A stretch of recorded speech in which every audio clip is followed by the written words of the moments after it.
Most people these days expect to be able to take a foreign holiday now and then, unless, that is, you're a French politician.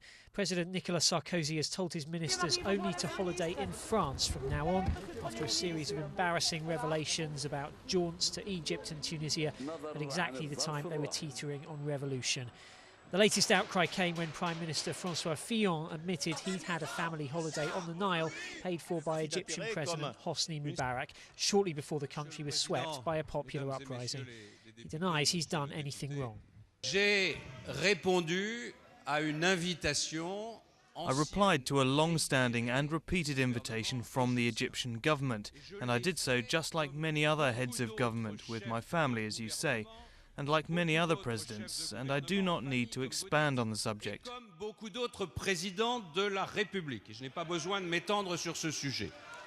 But Fillon's not the first to make this kind of mistake. Last week, Foreign Minister Michèle Alliot-Marie faced calls to resign after she admitted using a private plane owned by a Tunisian businessman who was allegedly tied to the regime's ousted dictator. I can see that it shocked people. There's no question of my getting back in a private plane under any circumstances, as long as I'm a minister. But President Sarkozy has apparently decided that a series of apologies isn't enough.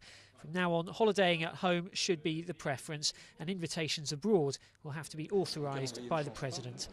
Political opponents say that misses the point. I find it a bit ridiculous that they need to make these dramatic announcements by saying take your holidays in France.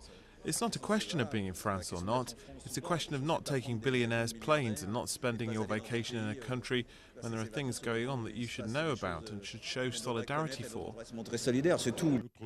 What's not yet clear is if the new rules will apply to the president himself. Sarkozy took a flight on a tycoon friend's plane during holidays in Egypt in 2007, and he also spent his recent New Year in a Moroccan palace belonging to King Mohammed VI.